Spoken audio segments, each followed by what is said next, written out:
Good evening and welcome to the Eclectic Radical. As always, I'm Chris Richards, the Eclectic Radical. With me, as always, is Alex Suarez. Good evening, Alex.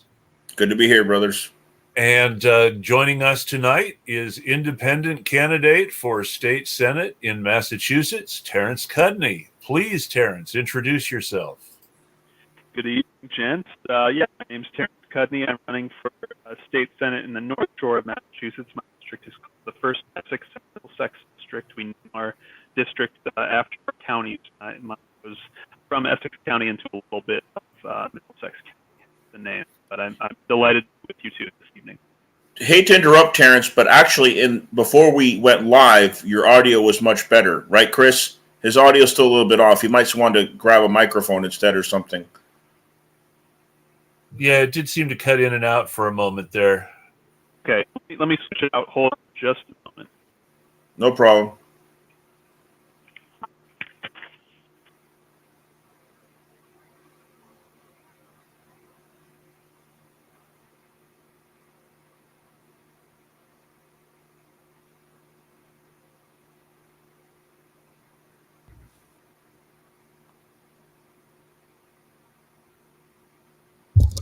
All right, how am I sounding now?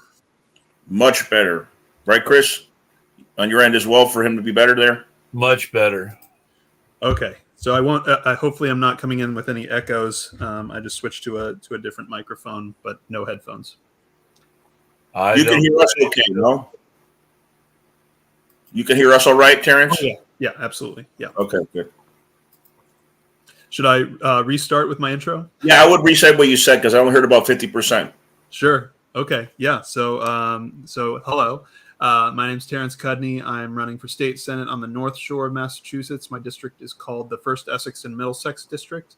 All I was saying before is that it's our districts are named after our counties. So my district runs through a good portion of Essex County and a little bit into Middlesex County for those of you who know the relative geography of Massachusetts there. Well, I was going to ask, is that near Boston? I'm about an hour outside of Boston by either commuter line or by car if the traffic is okay. Yeah, because I'm originally from Boston, but I'll get into that because I had a question about Boston politics for you in a moment because I had a comment I wanted to make at the start of the show. It's not really a news item. It's just a comment over some conversations that we've had recently on Twitter. I wanted to express my solidarity. Chris and I are supporting her now on Twitter to Zana Day. She's come out bravely and exposed the sexual assault and the sexual harassment that she went through when she was part of MPP. And, not naming the aggressor right now, but clearly people know who I'm talking about. And I just wanted to express my solidarity with her and with all the victims. And this exists in all of our movements and in all political parties. Third parties are no exception. And when you have these situations, it's important to express your solidarity. I think this is real. There are false allegations out there. This is clearly a real case, and I think we all need to get behind her and then continue on. The concept of third parties, independence, I support 100%. Just because we had somebody that was leading a so-called third-party movement do these things does not mean that we should give up that concept. But at the same time, no matter who it is, even if you like their political ideas, we have to stand by our principles and stand with the victims. So I just wanted to mention. And let's all remind everyone for just one moment that, yes, the movement for a People's Party hijacked Jim's brand. He just mentioned that on the comment there. Yeah. Fair to mention it every time it comes up. I wasn't going to single it out, but I mean,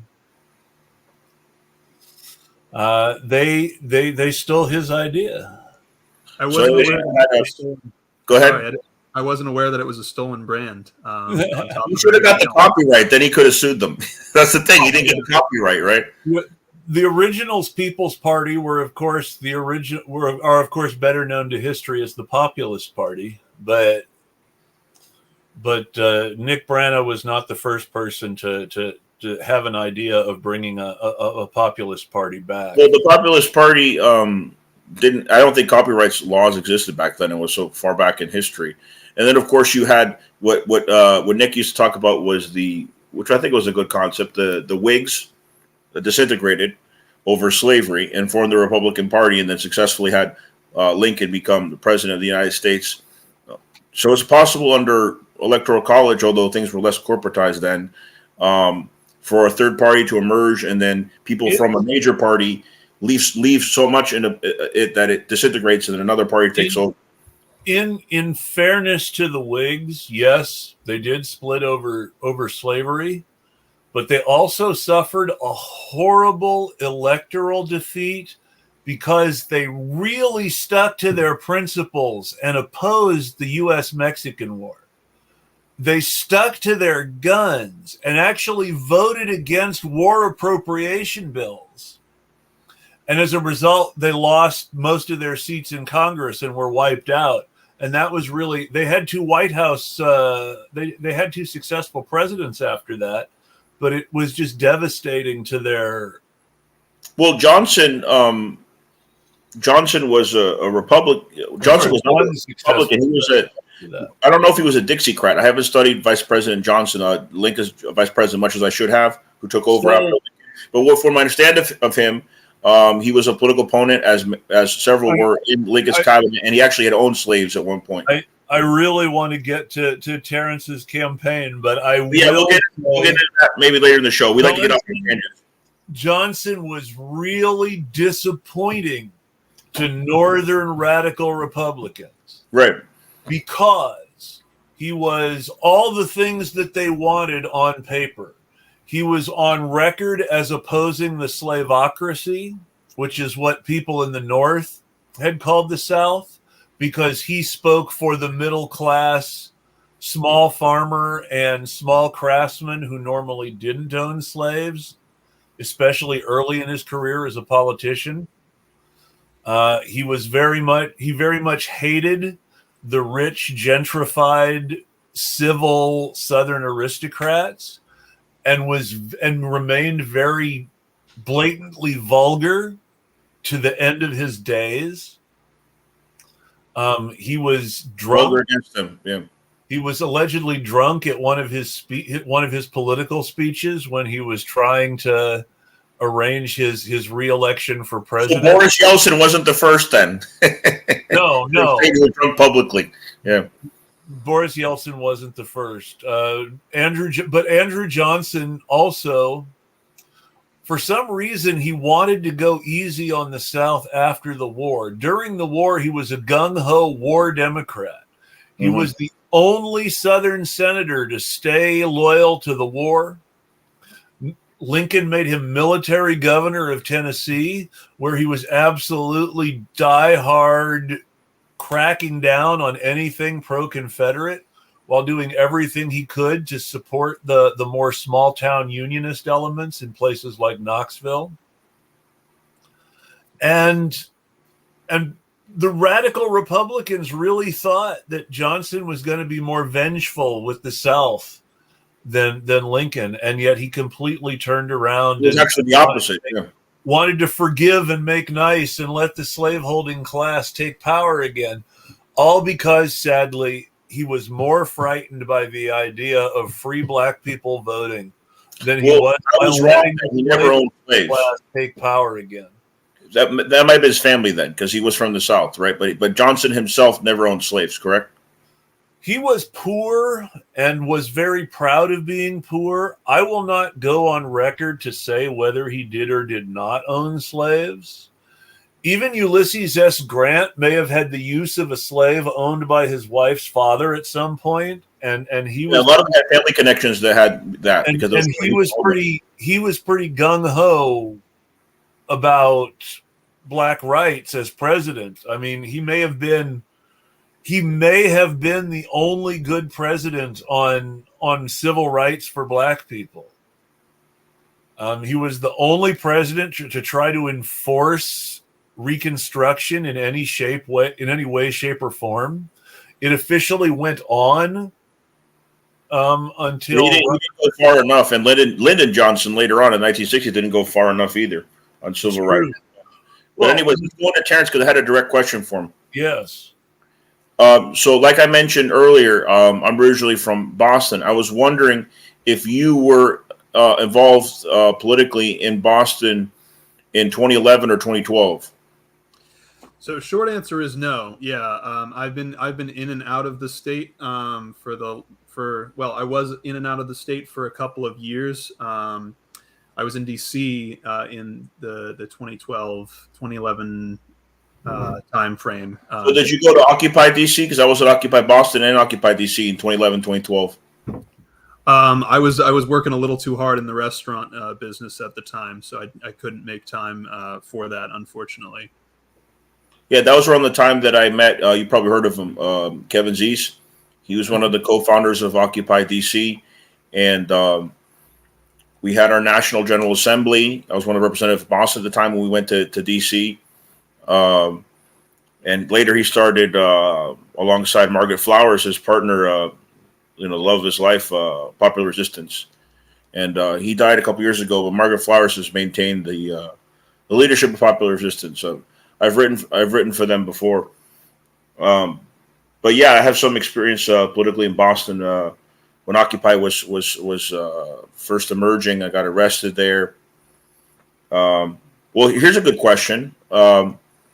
What do you think of politicians? I'm talking about politicians already elected, who get arrested in acts of civil disobedience, something similar to Occupy, like in a protest. Well, I mean, I think if they're doing it for the right reasons, then that's great, and I very much support it. I think we need to stand up against power when it when it fails us, I guess is the best way to put it. And so I'm absolutely in favor of civil disobedience, and if that means getting arrested. I do think it's important to point out, just to disagree for that first time that people watching on Twitter may have been looking forward to. I do think it's important to point out, and this isn't a disagreement, just a clarification. Celebrities and politicians do not face the same consequences for protesting that the rest of us do. They don't, but they get more media attention. They do. They do get more media attention.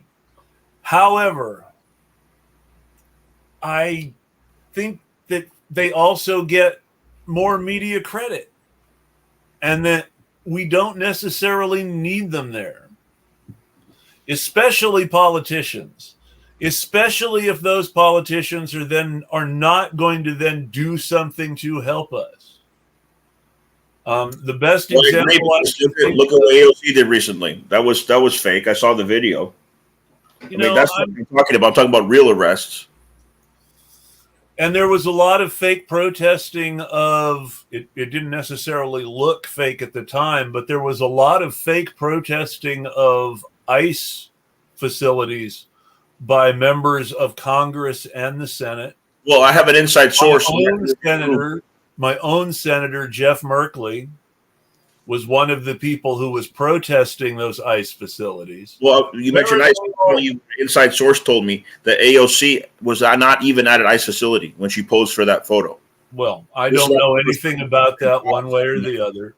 What I'm saying is that in all of those ICE protests when Trump was president were clearly fake, because otherwise they would be continuing now that Biden was president, right? Well, you're right, because Homestead, Florida, for example, where there's still immigrants being held, that's a nice facility.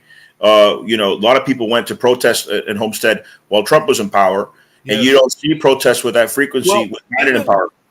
I know a lot of people are still protesting ICE facilities, but what I mean is you do not see Democratic politicians protesting ICE anymore. It's opportunism. It's political opportunism. It's partisan. Terrence, as an independent, right? I don't know if you want to comment on partisanship, but as an independent, and I've been part of independence campaigns.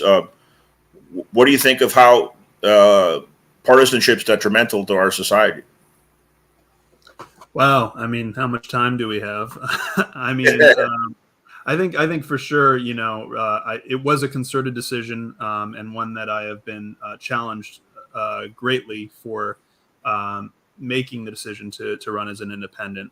But I think it's absolutely critical for me to practice what I preach if I want to see us have a multi-party democracy, which I think is something that we should strive for. Then one of the ways that I can, sort of stand by my principles is to run outside of the party duopoly as it stands. And so that's a solid part of the reason why I'm doing it. But yeah, I mean, there's so much damage that has been done to our country by sort of polarizing it into sort of Manichaean, I guess is the way to pronounce it, way, and make it a sort of us versus them kind of. I'll approach. break in again a little bit, just to sort of say that the problem isn't that it's Manichaean, though. I mean, to give the Democrats credit for a small bit of truth, the Republicans really are as bad as the Democrats say. I am not going to undersell that. The Republicans really are as bad as the Democrats say. The problem is the Democrats don't believe that. And the Democrats underestimate the Republicans. We have a lot of show partisanship, but I would really love to see more real partisanship right now where the Democrats actually, tried to win. The problem is we're not going to see that because their donors don't want that. And the Democratic Party leadership that is in place now is based on access to donor money. Well, the Democratic centrists love Manchin. They love having a far-right guy in their party because he's the convenient scapegoat.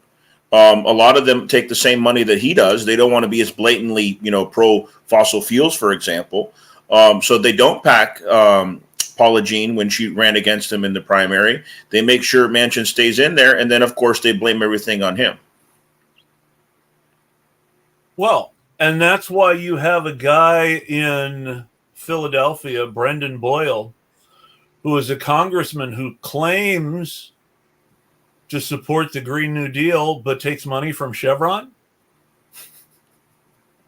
And that was an idea that was, I believe, first the Green New Deal was first authored by Harvey Hawkins and pushed by Jill Stein. It came from the Green Party, and then they made it less radical once AOC endorsed it and used the term for a push in the Democratic Party.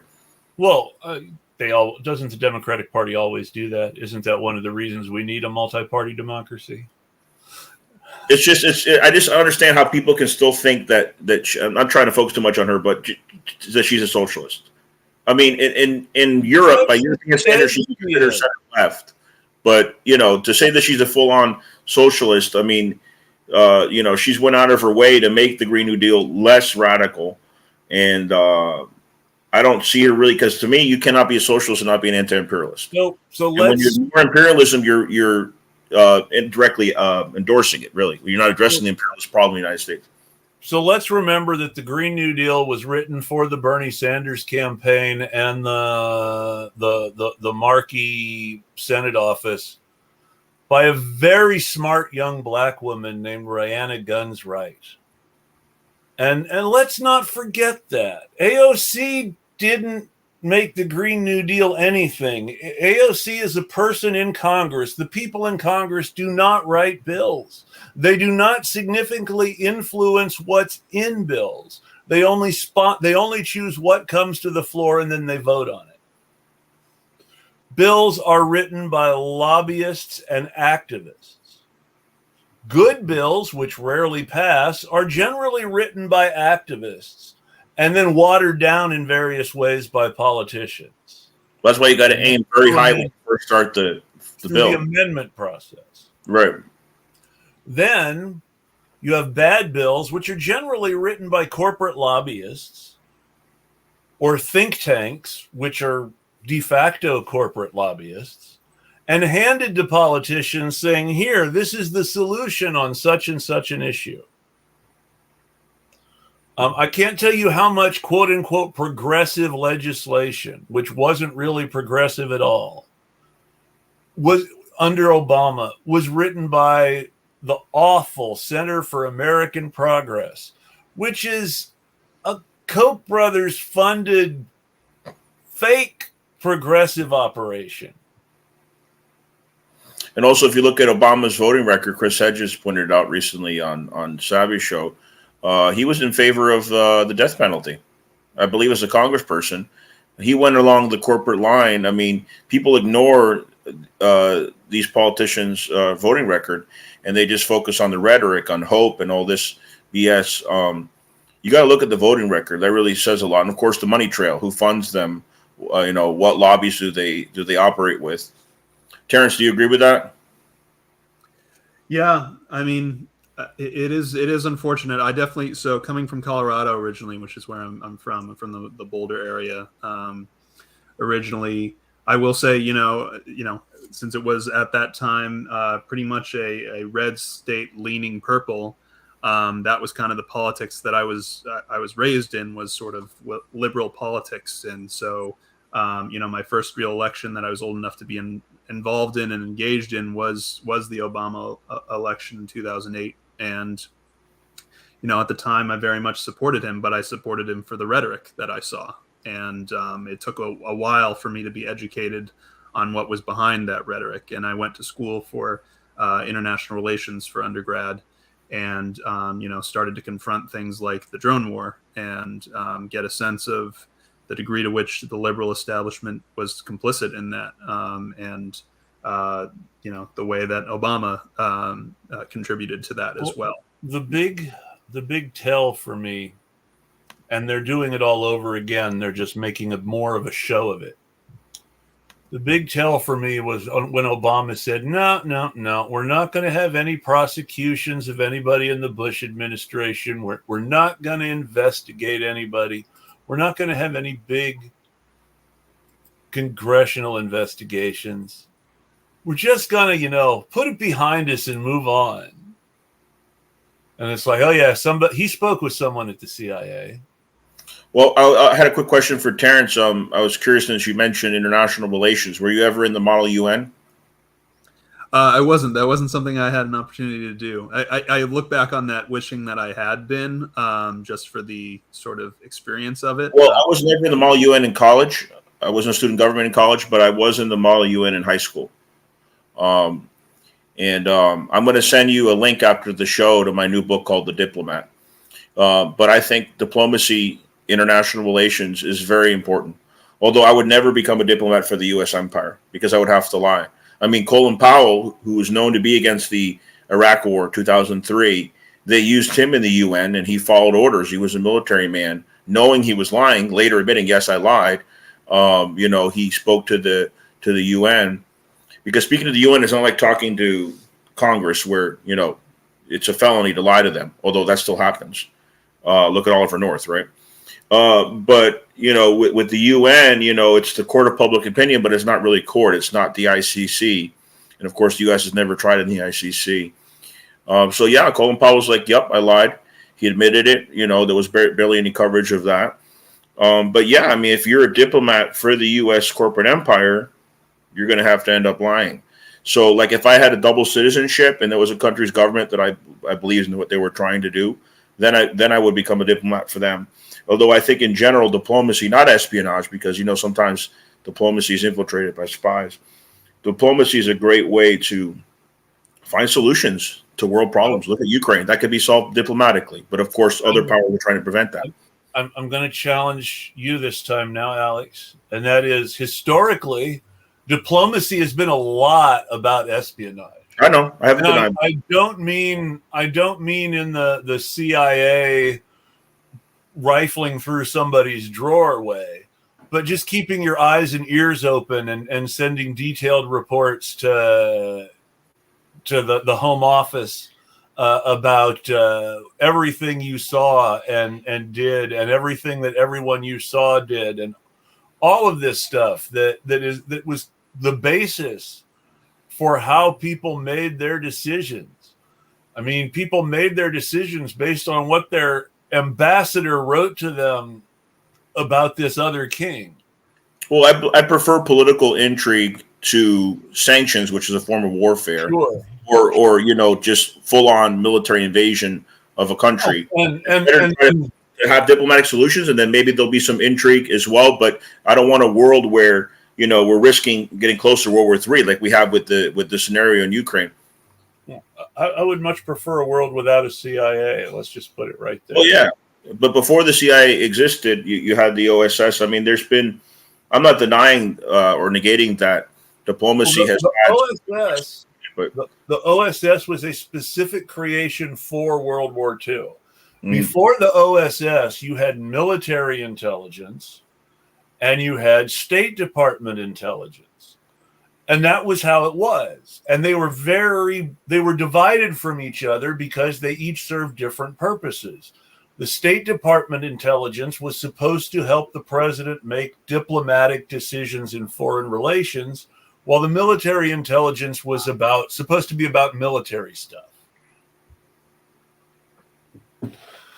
And the whole way of doing things changed during World War II because they wanted an organization not so much for intelligence, but for dirty tricks. Well, OSS was doing good work in Indochina, working with Ho Chi Minh to expel the Japanese imperialists. But what happened later is when the OSS disintegrated and the CIA came in, the CIA said, okay, we're going to outdo the French. We're going to take over that area. We're going to take over Vietnam. The two groups that were working with the Western Allies in Germany during World War II were the Black Orchestra and the Red Orchestra. The Black Orchestra was a weird mix of anarchists and disgruntled military officers who wanted to kill Hitler. And the Red Orchestra was communists. And these were the people who worked with the OSS in Germany during World War II. Yeah, anarchists and communists. Right. But and Ho Chi Minh at that point wasn't a full-blown communist yet. He was just a nationalist progressive. He was thrown in the arms of the Soviets later by the CIA sabotage.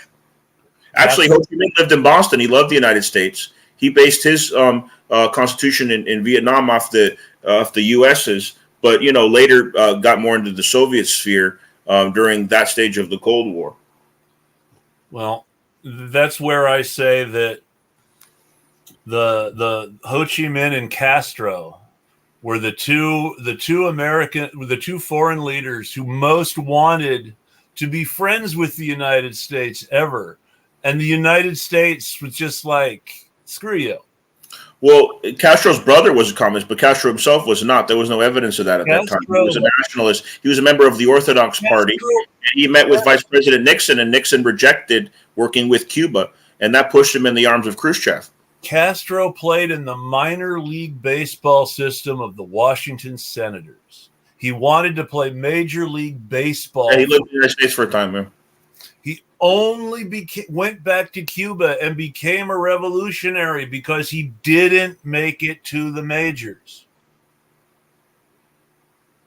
If Castro had been picked up by the Senators, history would have been completely different. What do you think about baseball, Terrence? To be honest, it's not my sport, but I grew up with the Rockies. It's not my sport, but you have to say you're a Red Sox fan if you're in New England, especially if you're running for office. Oh yeah, no, of course. I grew up with the Colorado Rockies, I love it for the social experience, but I don't really watch it for the sport of it, if you will. I can understand that. I'm not a baseball fan, but I am a Dodgers fan because it's completely different. I am a basketball fan, and I am a Lakers fan, but I hate the ownership, and I have a very love-hate relationship with a lot of decisions that they've made over the years. I never knew you were into sports, Chris. I'm not. I think it's the Circus Maximus. I'm not super into sports, no. Not super in, but certain sports, okay. I used to play basketball, so I follow the Lakers. I used to be more into football, but frankly, I enjoy my football video game more than I enjoy watching actual games. So in Spain, I lived for a time in Spain. Franco liked Real Madrid. So if you're a Real Madrid fan, you're a right winger. If you're their biggest rival, who's Barca from Barcelona, then you're more of a left winger. So your sports determines your politics, at least in Spain. I was an FCB guy, a Football Club Barcelona guy for a while. Yeah, they call it football instead of soccer. Yes, of course, yes, and that's in part because I studied abroad in Cameroon, West Africa, and one of the main players from Cameroon, well, the main player from Cameroon in Football Club Barcelona was named Samuel Eto'o, and everybody loved him in Yaoundé. Were you part of the Peace Corps? I wasn't. I never applied. Well, that was what's his name? JFK's brother-in-law started the Peace Corps with the backing of the Schreiber with the backing of Kennedy at the time. Schwarzenegger's father-in-law. Right, and so ex, right, because they divorced, but yes, they did. But I was going to say the Peace Corps. I heard a telephone conversation recording between Kennedy and his brother-in-law, where he was saying, "These sons of bitches at the CIA are infiltrating my Peace Corps. We need to get these guys to stop doing this." But those things happen. You can start an organization with good intentions. The Peace Corps was meant for United States, students to go to Latin America and help show them the U.S. Culture or whatever, or culture exchange, you could say. And it ended up becoming a spy operation. The same thing with diplomacy, as mentioned earlier. There have been well-intentioned diplomats, but that have ended up getting infiltrated. I mean, there's a good example. What's the name of that guy who was tried to expose the fact that they were covering up that Saddam no longer had weapons of mass destruction, and he was recently banned from Twitter like a couple months ago. Oh, I know who you mean, because Scott Ritter. Scott Ritter was an example of a guy who's a real diplomat who did not want to spy for the CIA, who the CIA kept sabotaging his diplomatic efforts in Iraq. So those things happen. He was an American who was a UN weapons inspector, and he had the gall to tell the U.S. government that, "I'm sorry, I work for the UN, not the U.S. government." And I watched him live when he got word that his nemesis died. What's her name? The one that the TYT girl was sucking up to. Madeleine Albright? Yeah, Madeleine Albright. Literally, he's being interviewed live by the Gray Zone, and they're like, "We just got word that Madeleine Albright died." And he was like, I think it was like in the middle of him telling the story about how Madeleine Albright tried to start a war in Iraq and try to sabotage him. And he had to go over her head to Bill Clinton, to be involved in Iraq to try to prevent a war. And so he detested Madeleine Albright. She tried to sabotage him several times. And then he's being told that she just passed away. But I mean, it's terrible when you have, not trying to bash anybody, but when you have, media that's more or less leftist, like TYT, but they have their reporters sucking up to Madeleine Albright. And then you have so-called mainstream reporters, years prior, actually making the tough questions to Albright that journalists should ask, like, is 500,000 Iraqi children enough that you caused to die with sanctions? And she said it was worth it. That's the imperial arrogance that we're talking about when we're talking about Madeleine Albright, who, of course, they're lionizing now as some saint. Well, they were soon after she passed away, the so-called mainstream media. Well, and let's get back. Let's go to politics that matter more at the state level for a moment. Sure, that's what Terrence is doing. Yes, exactly. And one of the things that I'm noticing everywhere, even Uvalde, Texas, or was it New Mexico? No, Texas, Uvalde, Texas. They're giving cops more money. Even the Uvalde cops are getting more money. They got a big police budget increase. That's why the mayor was so cranky about all these leaks, making the cops look bad. He didn't want folks to have the cops looking so bad before he gave them more money. Where do you stand, Terrence, on money for on more state money for the cops, or more federal money for the cops even? Yeah, so I'll tell you that I've always been skeptical of cops. It may be because I have kind of a guilty face that I tend to always be sort of deferential and just like, oh, I'm sorry, I must have done something wrong, that sort of thing when I encounter cops. But I've definitely always had a healthy skepticism of them. I will say in my district, for worse mostly, but just the way it is, and people in Massachusetts, I'd say broadly, love their cops. And so it's a We did it at Occupy. right. Well, I'm speaking very broadly in terms of the populace, and so it's a bit of an uphill battle. And so the case that I'm making, and by the way, I'm glad you brought up Zainab Day, because I very much stand with her, if I hadn't said that already tonight. And so one of my sort of back doors into this problem is talking about creating a new task force in Massachusetts for domestic violence, intimate partner violence, and child abuse. But the idea being that it needs to be done with current budgets, so without increasing budgets. So it's sort of a way of saying we're not gonna fund give them more money, and hopefully, by the way, we'll introduce more nonviolent, basically interveners in those sorts of situations. But if you get what I'm getting at, it's sort of a backdoor to this problem.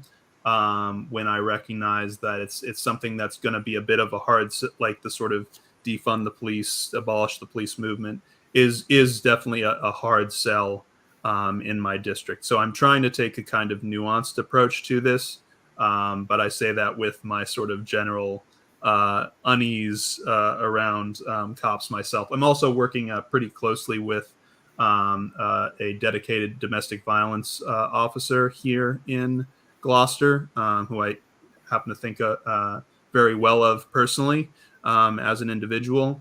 But broadly, yeah, I think it's going to be a tough needle to thread, but I'm doing my best. Mm-hmm. I interviewed him. Go ahead, Chris.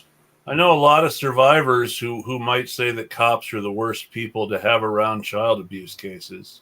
Absolutely. And well, a lot of them are also they do domestic violence as well, so they're going to be on the side of the abuser, not to report. And I interviewed. Go ahead.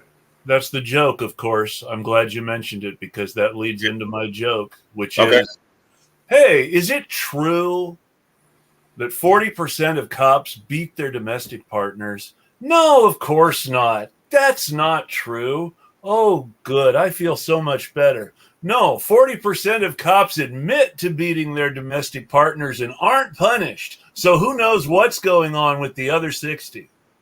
I thought you were going to say they got confused with their partner that they work with on the job.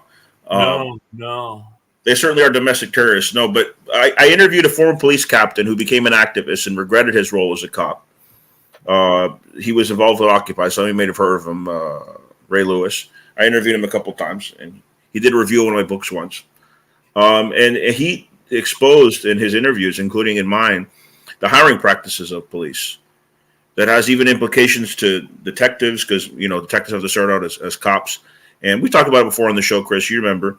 And this is something that should be looked at and that's often overlooked. In order to solve the police problem, you have to abolish a couple things when it comes to hiring practices. Ideally, abolish them altogether and replace them with something else. But at a start, you could abolish a couple policies.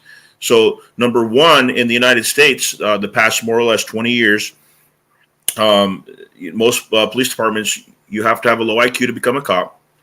And you have to have. It's actually like the low side of middle. It's the low. It's like the low side of middle. Lowest. You can't be below average. It's like it's the low. It's the low side of middle to the high side of middle, but nobody actually smart. That's the real thing. Is if you're too smart. Because I told Ray on the show, I'm like, Ray, what about detective? He's like, oh my God, I never thought of that, Alex, because your IQ rarely changes. So here we have guys who are not that smart who are solving murders or trying to solve murders. And you have a lot of detectives now that are relying on investigative journalists because they can't get the job done. They don't have the intelligence to solve those things.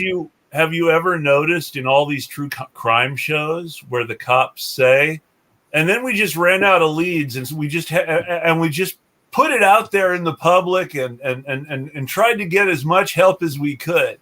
And it's like, in what other profession can you admit that you're absolutely dependent on help from the people you're supposed to be protecting? Yeah. So or serving, as the and case so, may parents, be. in case you're wondering, because there is a explanation that the police give, and there is a root cause to how this ended up becoming law. Let me get into the root cause first.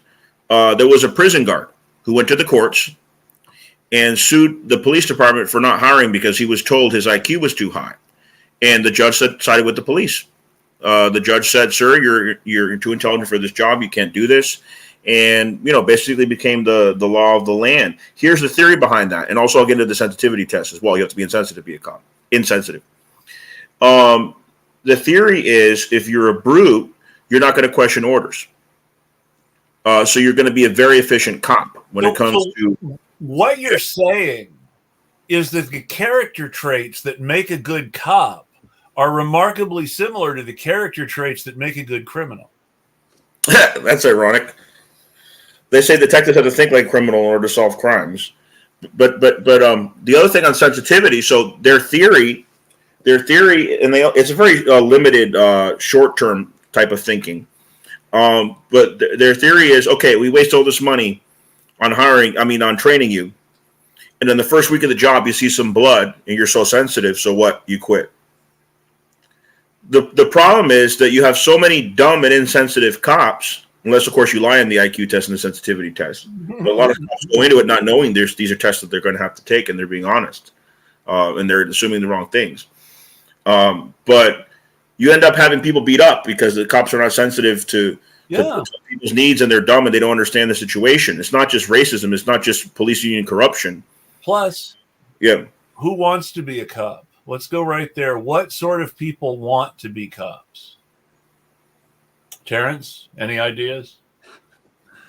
Honestly, you don't have to give any of the harsh answers. I understand you're running for office. The only answer that feels right is probably a harsh.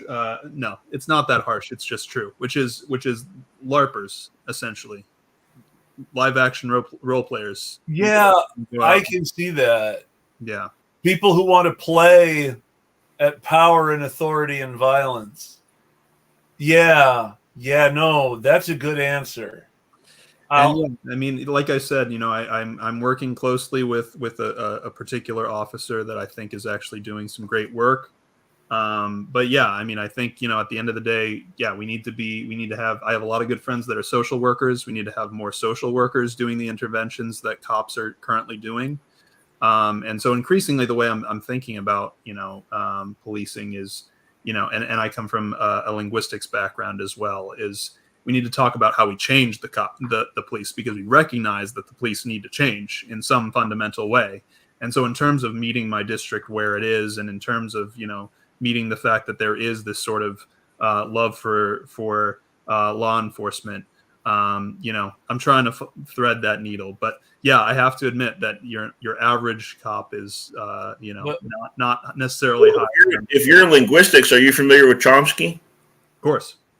Yeah, I've interviewed him. I met him in Boston before, back when he worked with MIT. Now, let's not forget, sadly, Steven Pinker is a linguist too. True. Who's that? Oh, you're fortunate. You're very fortunate. I'm not going to scar you for life. No. He's a right-winger? Yes. In the simplest answer, yes. He makes a great deal of being a tolerant liberal academic, but he is an apologist for capitalism, which makes him inherently right-wing. I never liked that term tolerant. When I'm in a tent and there's full of mosquitoes, I'm going to have to be tolerant of those mosquitoes. If you want to stay in the repellent, and then have to tolerate these damn mosquitoes, sucking my blood. So it's like, well, I'm going to tolerate minorities. I'm going to tolerate different religions. That's not the right word. To me, I prefer to say embrace. You embrace those people. And that's the whole thing, is we just need to love each other. I mean, what do you think of Williamson? We have to love each other. What do you think of the term, Terrence, of forgive your student loans? Uh-huh. Instead of saying cancel and forgive, is it a sin to get educated? What are they trying to say by that? No, I think cancel is the right way to go. I think forgive, it's a very capitalist way of framing it. It's older than capitalism. It's religious. And the reason it's religious is because the first debts were to your temple. And the first slaves were temple slaves who became temple slaves because they owed the temple money. Exactly. So when you talk about forgiving debts, you're actually talking about a priest saying, I forgive you what you owe the God. So you really are talking forgiveness of sins here. Well, there was police that worked for the Catholic Church in the Inquisition. And it's also freeing we talked people. about that. And then the first police here were, of course, slave catchers. They went around with their big copper badges. That's why they were called cops. But the first time that, go ahead. But that was a big deal. Yeah, I mean, you become a slave because of your debt. That's a good point. You literally can't be that today, but you can become really the first. Yeah. The first form of capitalist oppression in history was debt slavery. That's very interesting. But anyways, Terrence, in case you didn't know, and another person from Boston, Jill Stein, I've talked with her about this. The very first time the term pig was used for a police officer was 500 years ago in Spain. There was a division of the inquisitorial police called La División de Puerco, which literal translation means the pork police. And they would go to the homes of the conversos, the families of Jews that converted to Catholicism. Because you're correct. More of the conversos, but yes, some Morisco families as well, families that were descended from the Moors or Muslim families that converted to Catholicism. And they were always worried about that they were Christian. What's that? They were always worried about both sides, because remember, the Inquisition actually started in Spain as an excuse to keep the Muslims in their place, but actually expanded to become this horrible persecution of not even just Jews, but Jewish Christians who, for all we know, really had converted and really were complying with all the new rules. And it was just because of the overwhelming prejudice against Jews as a whole. Yeah, not only that, the German and the French Inquisition was more broad than the Spanish. Anybody suspected of witchcraft, they went after them, especially women. The French Inquisition went after Joan of Arc, ironically, right? Because the Catholic Church called her a saint, but they actually technically killed her. And a lot of people think it was the British that took out Joan of Arc. But it was actually the French themselves. I mean, maybe they were doing the British, but the British handed her over to their priests, who handed her over to the French department of the Inquisition. At which point she was tried for witchcraft. At the time, weird as it may seem now, with everything changing so much. At the time, there was actually a fairly close historical relationship going back to King John, famous from Robin Hood and Ivanhoe, as Prince John, going back to King John, where the British throne was very friendly to the popes. And it wouldn't really stop until Henry VIII ruined it all, wanting a divorce. Which was it? Queen Mary's father, Queen Elizabeth. Because Queen Mary was the Catholic queen, and then Queen Elizabeth was the one that made them go full Protestant, right? Pretty much. Edward was the really gung-ho Protestant son, but he died young, and Mary succeeded and went as far the other way Catholic as he had gone Protestant. Elizabeth tried to be more like her father early on, who was himself Catholic, but increasingly and decreasingly tolerant of Protestants over the course of his reign, based on his mood and the relatives of his wives or ex-wives that he was happy or angry with. I had a good question for Terrence. So, we remember historically the hysteria of the Salem witch trials and your neck of the woods up there in Massachusetts. Do you see a similar hysteria today? Some call it the new McCarthyism, with the Russophobia going on. I mean, this is happening throughout the country, state by state. Anything that's Russian, I mean, people are pouring out vodka. And, I'm not saying that's not legitimate. That's happening the way it was a few months ago. What's that? I don't think that's happening the way it was a few months ago to the same degree. Right. maybe people are going back to drink their vodka again, but there's still Russophobia out there. If you wanted to comment on that at all, Terrence. Sure. Yeah. I mean, absolutely. We had my partner is really into theater, and I used to be, and she's sort of brought me back into it. And there's a point where we were concerned about Anastasia being canceled because of the Russia ties to that play. And it actually turned out that there was a different reason that it was getting canceled, that it didn't really have to do with it per se. I don't know if that's true or not. But yeah, I mean, this whole notion of pouring out the vodka that you already bought, to spite the Russians is pretty silly to me. I mean, especially if it turns out to be Swedish, and then you just they got the geography mixed up. The wrong type of vodka. It was Hungarian, or it was Finnish, or it was Swedish. Yeah. Don't dump that Absolute. It's from Finland. Right, or Svedka, or whichever one. Yeah. But yeah, I mean, broadly, I think the Ukraine war. I've been called both sides of this problem online in terms of being too pro-Russia or too pro-Ukraine. I think the principled stance that I try to take is that I'm anti-war, and being anti-war means being against anything that propagates the continuation of a war. And tomorrow I'm going to be on Sputnik, which is the only Russian outlet left. It's a radio broadcast. It's the only Russian outlet left in the United States since they shut down RT. My video on RT is gone forever, probably. But I still appear on Sputnik from time to time to talk about Latin America. But it's just sad when you see the censorship, And again, I'm not an apologist for Putin by any means. He's a capitalist. I've been critical of him. And the people at Sputnik know this, and they could care less. They have different voices on there. I'm against war in general. The points I try to make up is the situation is a little more complex, and Chris agrees. It's a little more complex than what the so-called mainstream's saying. There are Nazis in Ukraine, and they do have a lot of power. And just acknowledging these facts, you have this knee-jerk reaction by indoctrinated people, and they're like, oh, you're a Putin apologist. Oh, you're pro-war. It's like, no, these Nazis are real. And even Zelensky himself in interviews admits that they're there. And they're operating in the regular Ukrainian military now. And they have a lot of power. They can't be extinguished, even if Zelensky wanted to extinguish them. So he's also provoked the Russians along with these Nazi groups, and hasn't done enough to try to stop them. Some can argue that it's hard for him to because they have so much power. No. But certainly the Nazis are not insignificant in Ukraine. They do have a lot of power. There was a famous saying attributed to various people about slavery in the American South,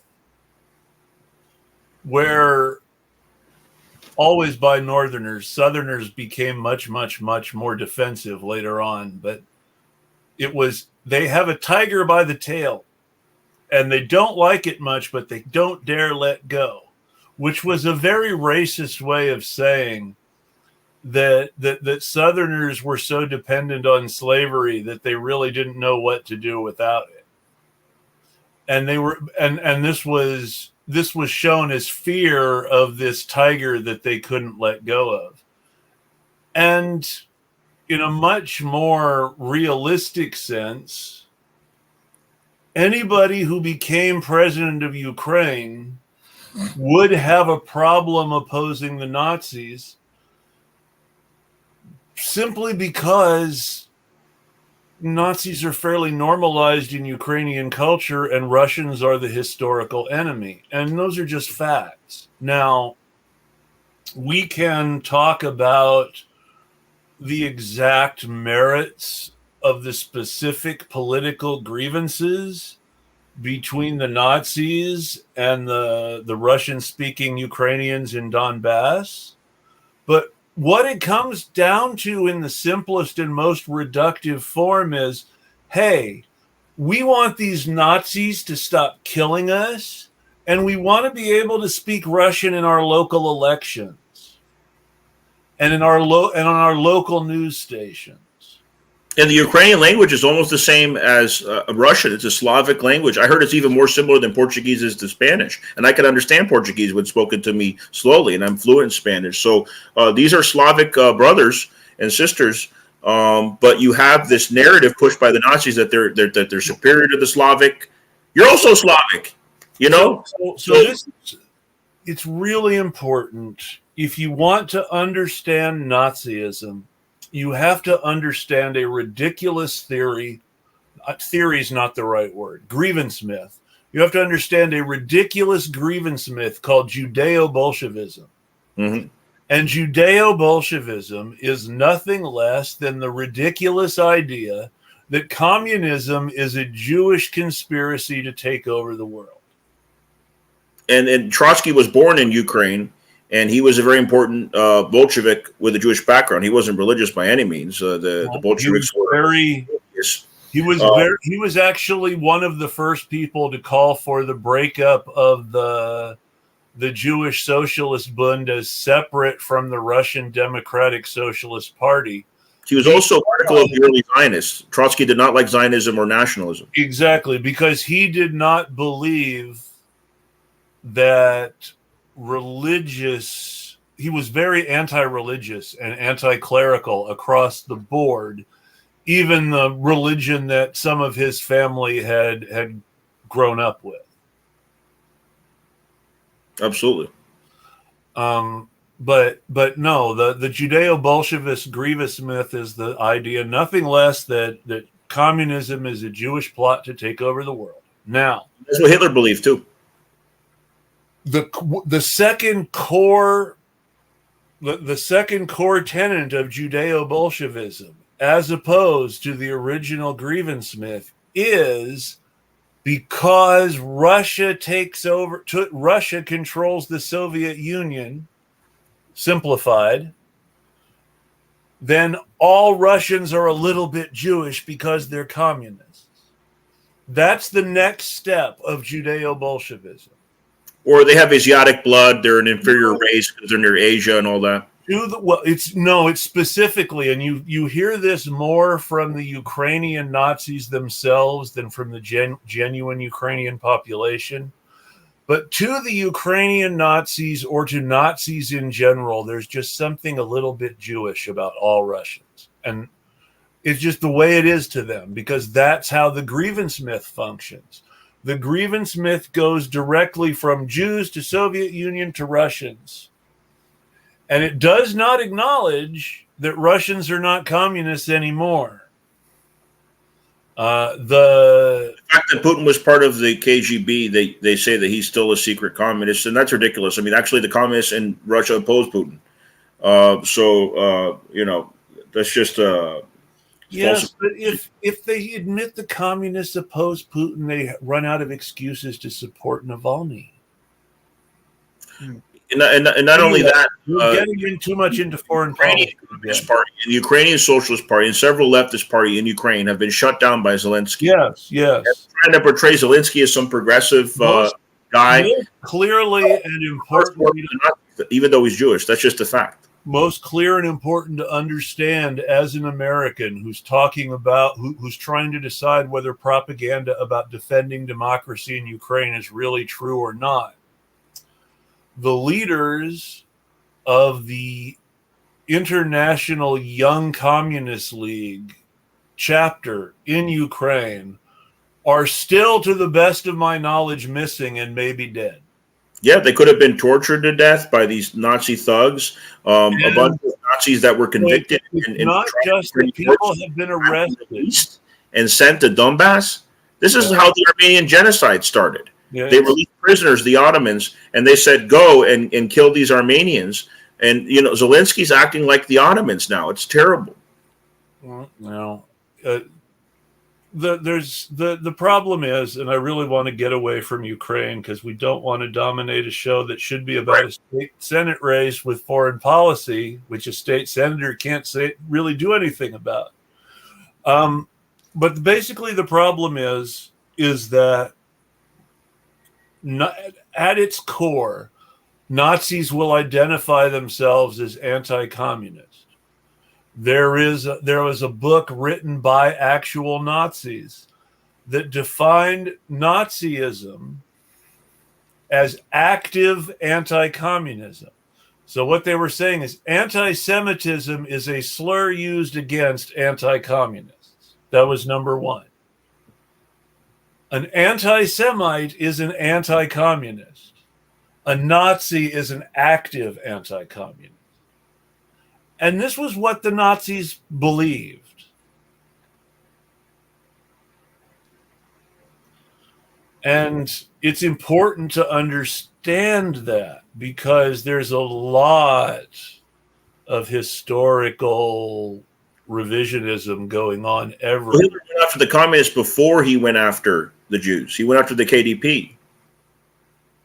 Yes, he went after the communists, and then he went after the socialists, which meant the Social Democrats at the time, and which included groups that supported him.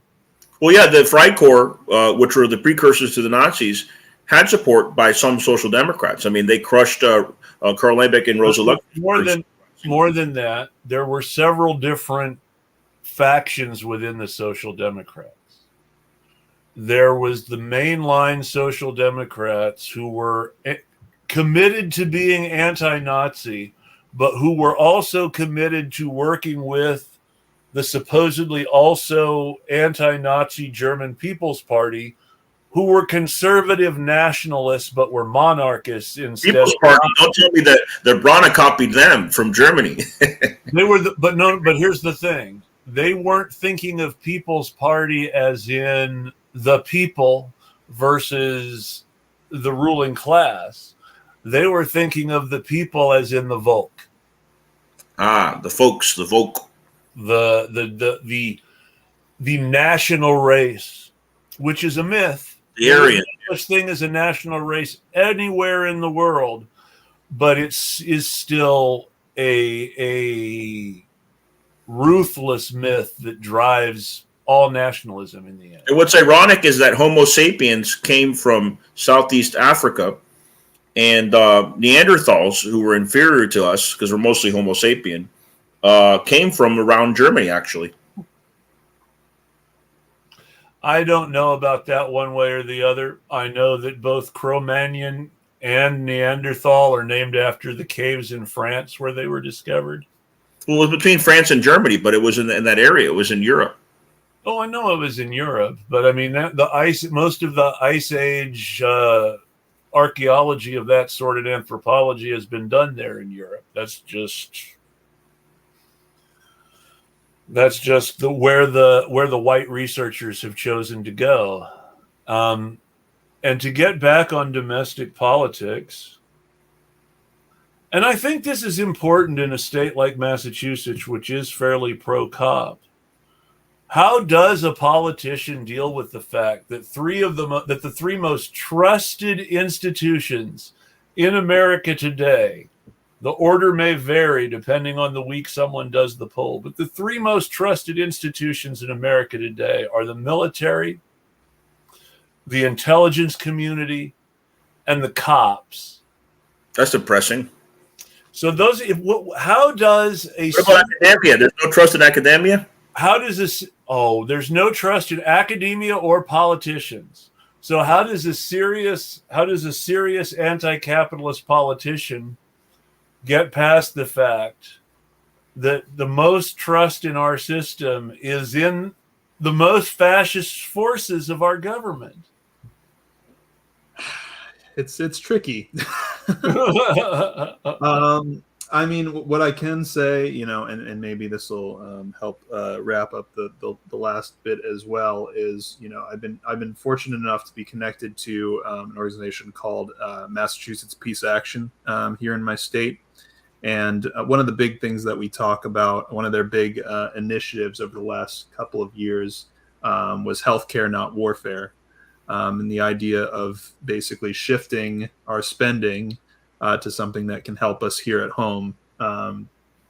And so I think that there's a rhetorical, argument to be made there that while people might trust these corrupt institutions, the question is is the money going where it's of most use to our citizens? And I think that that's one example that sort of demonstrates that. Maybe that's a too pithy an answer to give. Well, but no, that's a really good answer, though, because let's face it, however you feel about Russia and Ukraine, I think there's a lot of room for people to agree that we're spending money on Ukraine that nobody ever thought about spending on COVID, that nobody ever thought about spending on healthcare or poverty. Yeah. They're just chucking all this money to Ukraine and actually cutting other domestic programs in the United States. The only ones that have been opposing all this aid to Ukraine are right-wingers. Some of them call themselves libertarians. But isn't that sad? The people in the Republican Party, I guess you could say the libertarian wing of the Republican Party, I'm talking about right-wing libertarians, not Chomsky type. They're the only ones standing up and voting against it. The entire squad, all the progressives, they're all voting for this military aid going there. That's the problem. Their opposition is performative. They would not be opposing it if it were a Republican president doing it.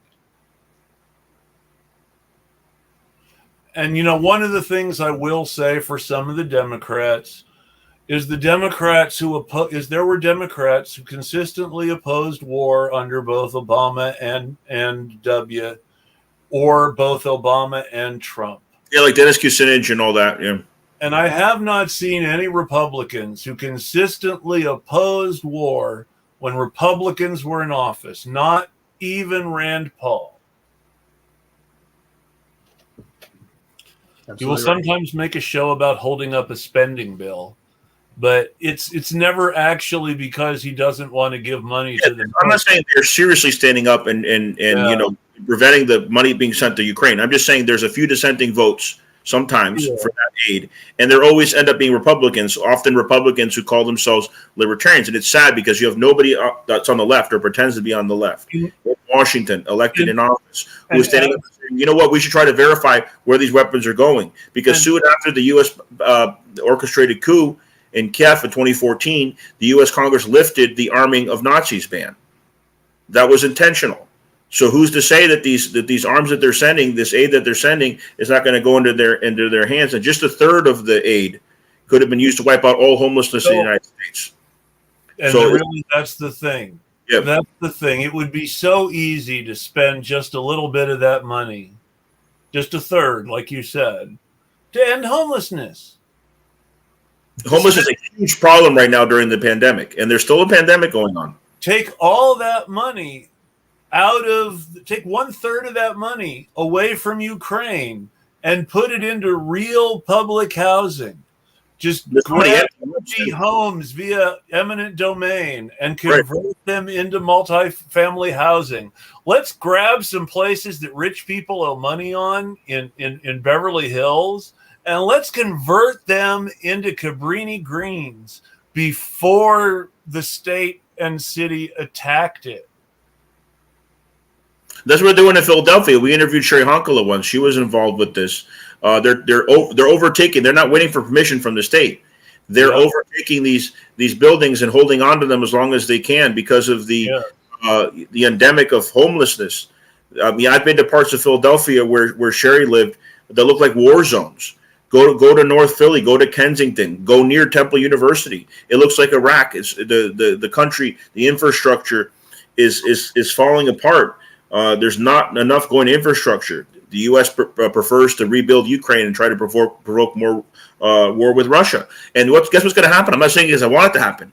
Trump's going to come in 2024, or maybe DeSantis, and they're going to say things like America first. And guess what?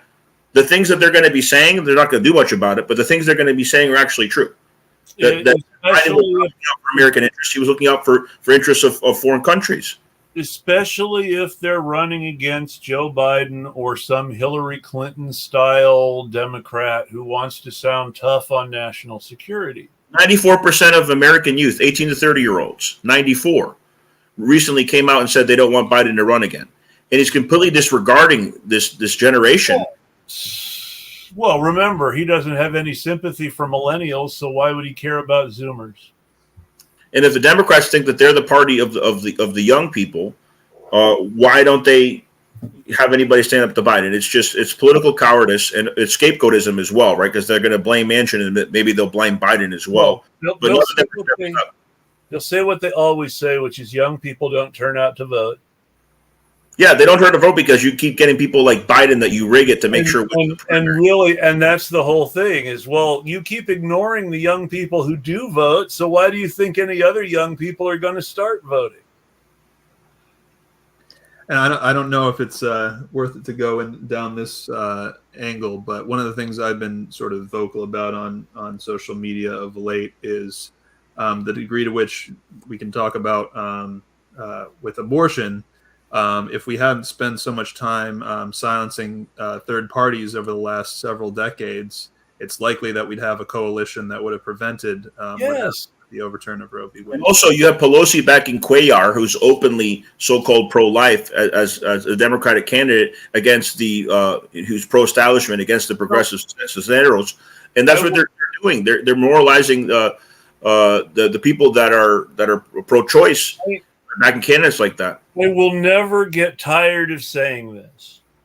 In 1973, when Roe versus Wade was decided, most Republicans were pro-Roe, and most Democrats were more likely to be anti-Roe. That's ironic. Now, this was for religious reasons. And the Democrats who were anti-Roe were Northern, Midwestern, Northeastern Catholics, whereas the Democrats who were for Roe were Southern Baptists.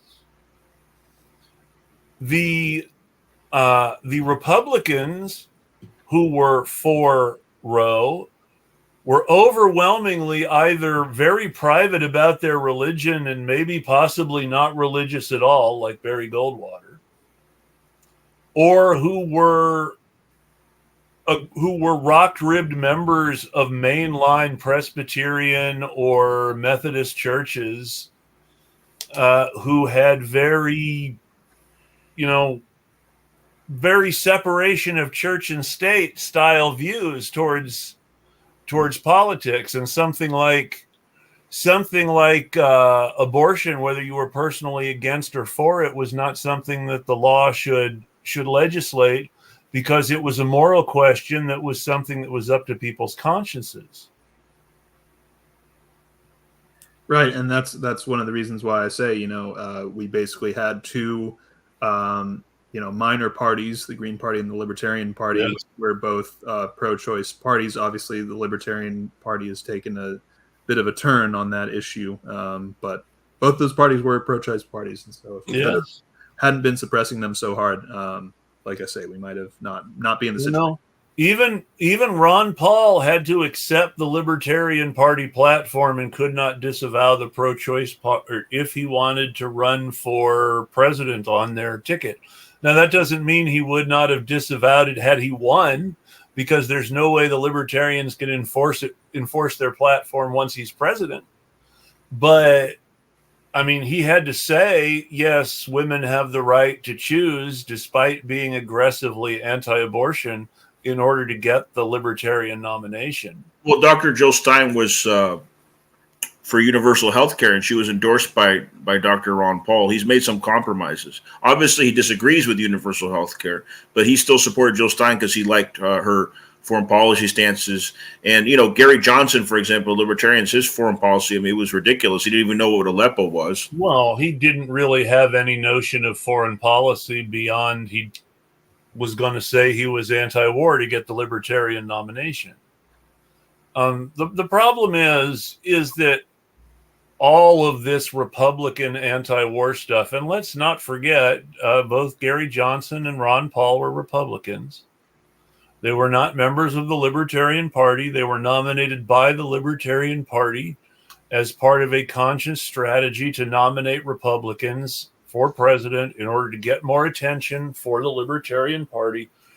That has backfired in the eyes of the people who were originally behind it, in the sense that instead libertarians have become more anti-abortion and more anti-gay because of Republicans running for president on the libertarian ticket.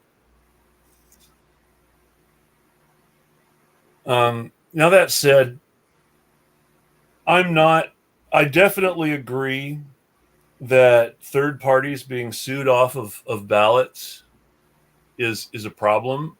And I really do agree that if there was concerted pressure from pro-choice parties on the ballot, there used to be a pro-choice party that didn't do anything but nominate pro-choice candidates. It didn't last very long, but it existed. It's kind of weird that you don't see any sort of action now, but it's because it's something Democrats just want to raise money on, and that's why we need people who are just willing to stand up. Like, oh yeah, we're going to codify for the first time in half a century. Just vote us in the midterms. Give me a break. You got to stand up for the rights of people not to be forced to give birth. And also, they've had right-wing religious people stop people in pharmacies from buying contraception. Even a married couple. Not even that. They're trying to force them to have kids. There are specific drugs that are given to people for specific conditions that those people now can't get because they've become very highly regulated, because they can allegedly be used to perform medication abortions. And there's women that are getting convicted for having a miscarriage. Completely unintentional. This is just hysteria. In places where it's actually fairly easy to order abortion pills, if you follow the right process, you've got states regulating to the point where pharmacies are afraid of prescribing ordinary common medications because they can be considered causing abortions. Even if it's something that's like a do not take while pregnant sort of thing, because it can cause a miscarriage. That's something that could cause an abortion if someone took enough of it on purpose. Right? Well, a woman early on in her pregnancy, for example, could drink wine and it wouldn't necessarily hurt the child. But now what they're going to do is they're going to try to prevent women from, drinking alcohol when they get pregnant. I mean, who else? What else is going to happen? They're going to they as a fact right now, they charge people for miscarriages. Yeah, that's what I was just saying. They convicted somebody. Not just in red states. People have been charged by the cops for miscarriages in blue states. Miscarriage of justice, literally. Mm-hmm. Yeah. Terrible. I mean, I really think that abortion is one of those places where we need third-party candidates and independent candidates who are principled to speak out, because the Democrats just want to collect donations on the issue. They've already raised, $80 million just since Roe was overturned, and that's from individual donations during a crisis, And why did Republicans nominate Trump in the first place?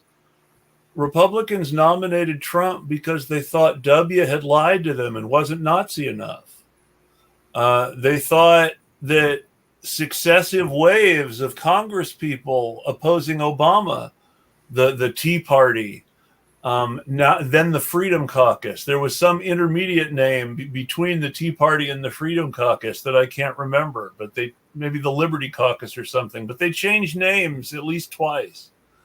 And it's just and they had to rebrand because nobody trusted them. They weren't delivering on their promises. Republican voters thought they were lied to. One of the things I have to give Joe Scarborough credit for early on, forgive me, is he really did call it. Republicans are tired of being lied to by their elected representatives, and they're going to vote for Trump. And he was right. Well, they perceive Trump as an anti-establishment candidate. Even more than that, they were promised a certain level of Nazism by various Republicans. And I use that word very deliberately, they were promised a certain level of Nazism by Senator Republicans. Prescott Bush was pro-Nazi. That's the grandfather. Yes. But I mean, they were promised, and by Nazism, I mean social conservative social policy that aggressively impacts racialized people the most. Because that's what Nazism is. When you have bad policy that deliberately kills the people you don't like. From slavery and American indigenous reservations on. So Republicans have been promised a certain level of Nazism since Newt Gingrich, and the promise has not been kept. Trump kept those promises in real ways that Republicans felt gratified by. And Democrats will never understand this, or they'll claim to understand this, but then they'll try to be as racist as Republicans to grab some Republican votes, and it's sick. But the problem is the Republican Party turned to Trump and will turn to whoever comes after Trump because they feel lied to by less Nazi Republicans. And also the left, I shouldn't say the left, the liberals, their new patron saint is Bush, is W. They ignore the fact that he's a war criminal, and they brought him on Ellen DeGeneres show and all that because he's anti-Trump. So because he's anti-Trump, they're going to forgive him for everything else. The same thing with Cheney's daughter, who was openly homophobic in her political campaigns, even though her sister's a lesbian. They forgive them for all of that just because they're anti-Trump. Well, it's all very, very complicated. It's also all very simple. But the main issue, even more than the partisanship and the anti-Trump, is the institution of the ex-president. The ex-president is a beloved figure, no matter who he was when he was president. Both Truman and Eisenhower were embraced across the aisle by both parties in their retirement in ways they never had been during their political careers. Reagan was embraced as a beloved figure in his Alzheimer's, even though he was a horrible, horrible person and a vicious president. The genocide that he caused in Central America, they're still feeling today. A lot of his policies directly caused the migration problem that we see continuing on in Central America. But that's really the problem, is then Reagan becomes a beloved figure after he's not president anymore. Well, it's all part of the mythology, right? I mean, look at Jimmy Carter, though. Jimmy Carter was not a very effective president. He was a one-term president. What do they call him? Lame duck. But he's beloved by the left a lot because of his humanitarian work and his work. Carter is beloved by a lot of people as an ex-president, and may be responsible for the institution of the ex-president more than anybody else because he's so beloved. He had the same birthday as me. We had a guest once, Austin, who had the same birthday as me and Jimmy Carter as well, October 1st. Well, that's ironic. I mean, that's interesting because Austin was an election observer, as well as Jimmy Carter. Yeah. Well, October 1st. Austin was one of the guys that was with me in Venezuela. I don't know if you know that, Terrence. Part of the reason why I focus a lot on foreign policy is because I've lived abroad, I've traveled abroad, including recently, late last year, when I was observing the regional elections in Venezuela. But I've been part of political campaigns. For example, Tim Canova, when he ran as independent progressive against Wasserman Schultz in 2018. And I witnessed firsthand the rigging that they did then. Who are we to judge how other democracies, and we're not even really a democracy, but who would we judge how other countries conduct their elections when we have so much rigging and voter manipulation for elections here at home? Do you think votes should be counted by paper ballot, that the voting machines as they are now are too riggable? I think that would maybe be a step in the right direction. Yeah. Yeah, that's what Virginia did. Virginia went paper ballot. Let's never forget, though. Let's never forget that the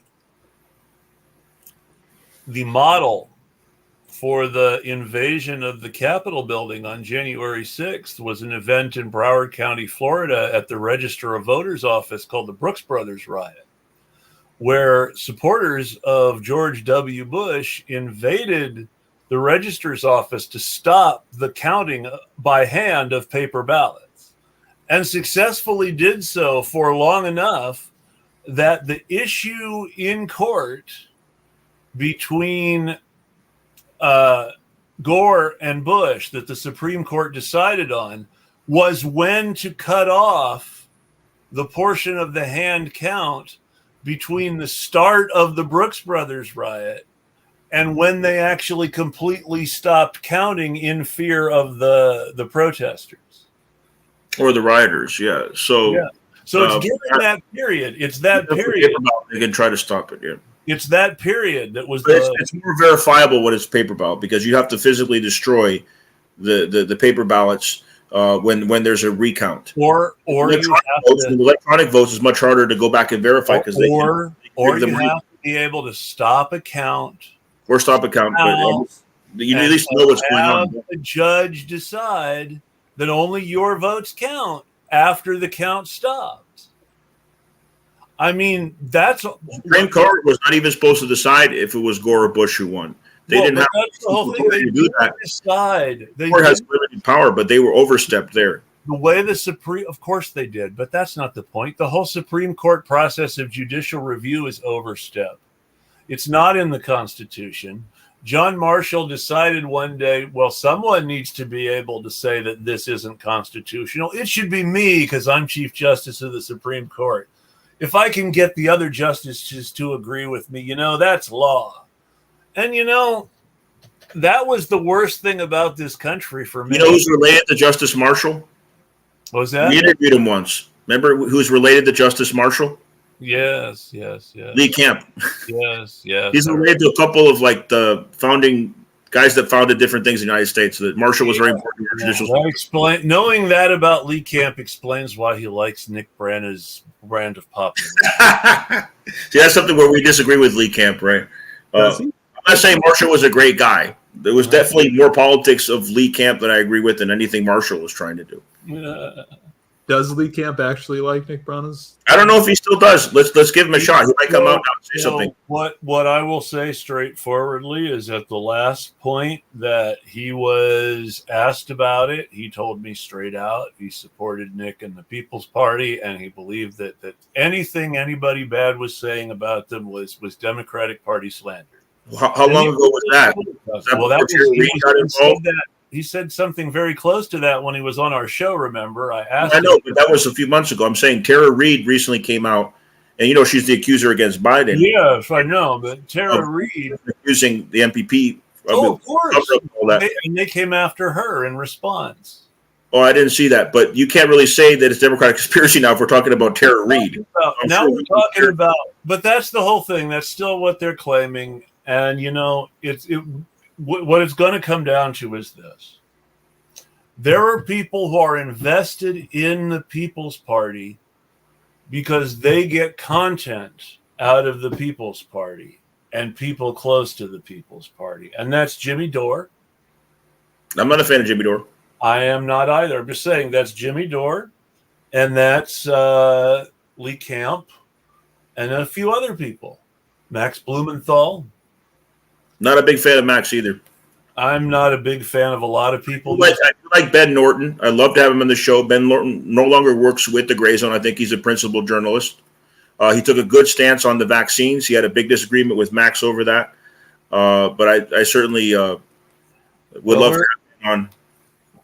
We're talking too much again, and I'm going to try to get us back to our Terrence, what do you think? Let me ask you this, Terrence. We're talking about vaccines right now. Do you think that the vaccines and the booster shots helped overall? Yes. In a word, yes. Unfortunately, people on the left, a lot, even some people on the left, they're very anti-vax. It's caused a lot of division. Former colleagues I have a friend I have a friend who, while not vocal about it because he didn't want to offend anybody who followed him on Twitter on either side of the argument, and he's much better at not saying some things than I am. But I have a friend who was privately an anti-vaxxer, but who told me flat out, yeah, we all got vaccinated when the government was and jobs were starting to tell people, yeah, you should get vaccinated. And my wife made me get vaccinated too. And I ended up really happy that we all got vaccinated because my wife got COVID while she was pregnant, and it could have been so much worse. Wow. So, I mean, change your minds, you mean? Someone I knew who was really, genuinely, aggressively in private, an anti-vaxxer, completely turned around because they got that people close to them convinced them to get vaccinated if they wanted to remain part of the family, so that they ended up being glad everyone was vaccinated when COVID actually happened. Even worse, yeah. I think there is one other bit of nuance that I've been trying to add to the discourse on this, and that's the idea of being able to consult with a physician on whether or not the vaccine is right for you and how that relates to access to healthcare as we have it in this country. I think if but go ahead. The flip side of that is that if you do have access to a physician, you can easily get a doctor who wants your clientele more than they care about their ethics to say so-and-so shouldn't be vaccinated. They want your clients what, did you say? They want your clientele. They want you as their client more than they want, more than they care about their professional ethics. Because there seem to be lots of people who say their doctors agree I shouldn't take COVID, but they can all afford doctors. By the way, I am not in favor of a full mandate. There should be a limited mandate. And enough people have taken the vaccine now where it's not even necessary to have a full-on mandate for everybody. So I have simple and yet complicated feelings about this. It's complicated because I'm an anarchist, and 99.99999% of the time I am aggressively anti-authoritarian. But they are also simple because we're talking about a fucking plague. Get vaccinated. If enough people of the population really have a problem with getting vaccinated without a mandate, that means we might need a mandate. China doesn't have a national mandate because they do regional mandates on a per area basis based on how vaccinated people in that area are when an outbreak happens. And if there are a lot of unvaccinated people in an area where there's an outbreak, they make people get vaccinated. So when people say China doesn't have any mandates, that's not completely true. But at the same time, they don't have a national mandate because, and this is what's really radical, Chinese people care about each other. They're more collectivist. Let's step beyond, I agree with you, Alex. Collectivism is exactly the right word.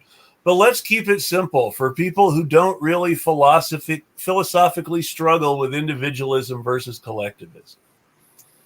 They care about other Chinese people.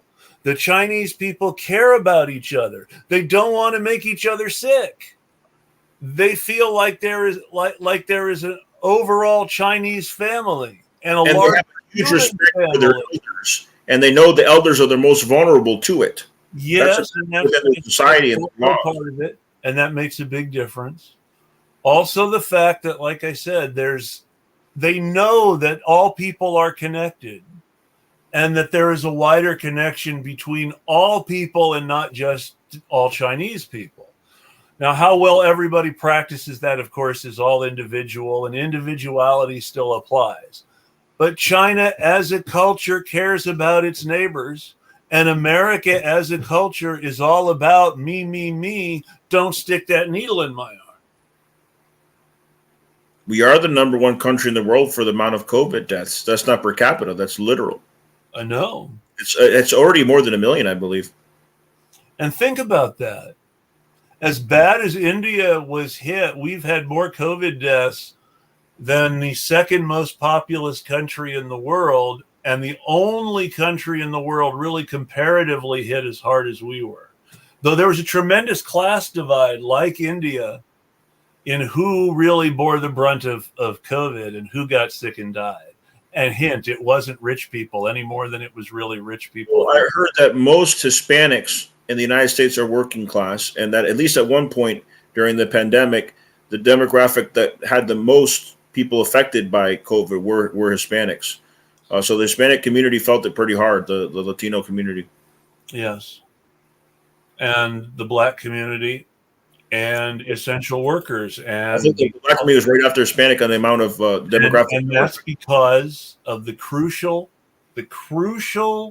demographic, let's say intersection of essential workers. Because essential workers is an intersection which is occupied disproportionately, which is not to say there aren't white essential workers. I'm an essential worker and I'm white. I don't know that I'm really that essential, but that's how my company decided to classify me.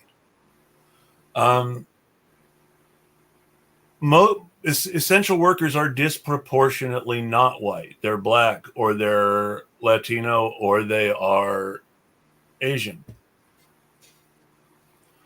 And that is a demographic fact. There are white people too, but other groups are disproportionately represented for their numbers. And that's a fact. There are also specific intersections economically where undocumented people are disproportionately represented. And when people target those areas, that targets undocumented people, which means targeting the families of undocumented people in a pandemic, which means effectively, as the numbers play out, in that order, targeting Canadians, Asians, and Latinos. And I put Canadians first because what everybody forgets is the number one category of undocumented immigrants in the United States is and always has been Canadians who overstay their visas. And they can always pretend to be Americans more easily than yes, you can disappear into the population and pretend to be from Wisconsin. Oh, I'm just from northern Wisconsin. We have a particular accent, eh? But that's the thing, is you've got certain parts of the northern Midwest that sound very much like what Americans would consider the generic Canadian accent. Well, I'm getting tired, brothers, comrades, so I think we should call it a night. I think it's a good time to wrap up because I know Terrence is in Massachusetts, but I want Terrence to give the final thoughts for the night because we've been talking too much again. Sure. Yeah, I'll give a couple. I'll start with one anecdote that might be helpful in summing things up. So we didn't get into this too much, but my sort of previous life was in software entrepreneurship, and my second startup was based in London. I was relocated out to London from New York to help them, navigate a pivot in their software, basically. And two of the main founders were Russian, and one of the main founders was Ukrainian. And there's a whole bunch of stuff that didn't go super well with our startup, but we did, build a great product together. The company still is thriving today. I'm very proud of the role that I had in building that technology for conversational artificial intelligence. It was a lot of fun. But a big thing that I think is relevant to the discourse today is how great this team worked together. I ended up having to leave because they weren't able to get me a visa, and so technically I was working illegally in the UK for a period of several weeks before I was relocated out to the Netherlands, actually, to Amsterdam to deploy the product. But yeah. These folks were able to work well together and build a great product together. So why can't we all? Wait a minute. You're from Colorado and you lived in Amsterdam? You see the commonality there, right? The weed's legal in Amsterdam, and it became legalized in Colorado. Well, mind, yes.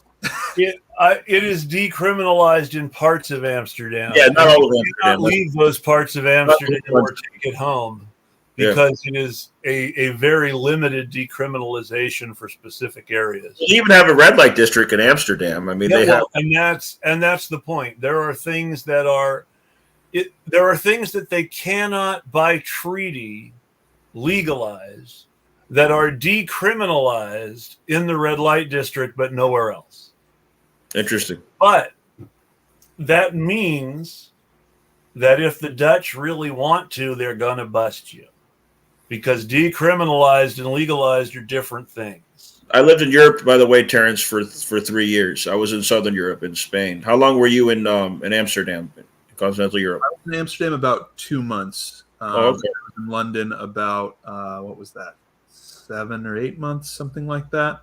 So in total, about a year out in Europe. That was in Europe, and I was 6 months in Cameroon, and I've been in the U.S., lived in the U.S. other than that. Cameroon is impressive. I'm willing to bet not a lot of people have been to Cameroon. Yeah, it's not a common destination. Immigrants from Cameroon and Spain. There was people from all over Africa that lived there at that time. Well, Cameroon was one of those German colonies that changed hands after World War II. I don't remember whether it went to the English or the French or somebody. I believe it went to the French, right, Terrence? They speak French there? The reason that you don't remember, Chris, is actually because it was divided between the French and the British. That makes sense. Okay, so they speak French and English there, yeah. So 2 of the provinces are English-speaking, and the other 8, I believe, are French-speaking. And by the way, there is an ongoing civil war in now, that has a lot of roots in that. Well, they also have tribal languages, right? Like Swahili is spoken in different African countries in the area. Isn't it interesting that so many African civil wars are over European introduced ideas like English speaking versus French speaking, or that the Houthi and the Tutsi are different people and not just different social groups within the same country? Well, I did a paper once on comparing Thailand to Burma and how the Buddhists treat the Muslim minority in Burma versus the Muslim minority in Thailand. In Thailand, it had a different name before when it was a kingdom, but that area was never ruled by a foreign power. It didn't have a history of colonialism like Burma did, which was under Portuguese and British control. It was a monarchy. The reason why they discriminated against minorities was because that was left over from colonialism that promoted that division, unlike Thailand, where they treat very well their Muslim minority.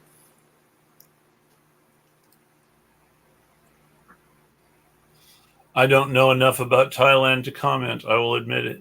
We have the Buddhists are much more. I wouldn't even say tolerant. They're much more embracing of the minorities in Thailand than if the government in Burma is much more reactionary. Yeah, and it should be Myanmar now, but yeah, it should be remembered that the reason that the monk set himself on fire in front of the presidential palace in South Vietnam wasn't because he was protesting the war or because he was protesting the way the government treated the poor. What's forgotten is the monk was protesting the fact that the president of South Vietnam, as chosen by Eisenhower, was a Catholic who was dispossessing the Buddhist monasteries, which were very big landholders in Vietnam, of their land, and not also dispossessing the Christian monasteries because he was Catholic. So he favored the Catholic monks. It was discriminatory. Yeah. But it was beyond that. He was mad because he was taking their land and they were rich landlords. It's very much the same anger that the Tibetan religious class had towards China in the wake of China choosing to assist the communists in Tibet. And it gets forgotten And it's ironic because the Dalai Lama calls himself a Marxist. He says he's a Buddhist Marxist. Yeah, but and that's the whole thing. You could probably make an argument that some of the Republicans who really sold really right-wing ideas probably had convinced themselves they were still Marxist in their ultimate intent. Didn't Steve Bannon say that? Steve Bannon says, "I'm Lenin. We're going to take over like Lenin or whatever." Idiot. He's an idiot, though. The only reason Steve Bannon is taken seriously is because right-wingers take Steve Bannon seriously. And that's really the dangerous thing, is that if enough right-wingers take somebody seriously, then you have to take that person seriously. Because as stupid as they are and as easy as it is to laugh at them, right-wingers are not actually stupid. They're malicious. I mean, the thing that people say, never assign to malice what you can assign ignorance, is not true about Nazis. They are malicious, and they are maliciously smart. And they are maliciously smart about pretending to be stupid. Well, they're Machiavellian in a lot of ways as well, don't you think? How they divide. Sure. We talked about Machiavelli in the last show. I mean, that they definitely studied that. Thank you so much, Terrence, for coming on, brother. So great to be with you guys. This was awesome. Thank you so much. We need to talk less and let guests talk more, but we're doing better. I tend to be a little quiet, so it's all good. Yeah, no, we need people who are willing to interrupt us. We showed one comment. Maybe we'll show another comment next time, because they comment sometimes on the YouTube. So yeah, there was a lot of comments. It's just a lot of it was very specific, and I wanted to let people keep talking without singling them out. But everybody, thank you for your comments. I was paying attention, and I did make sure to comment on some of them in the show, even if I didn't single them out, just not directly. And I do hope that everyone has a great evening. As always, we'll tweet at you.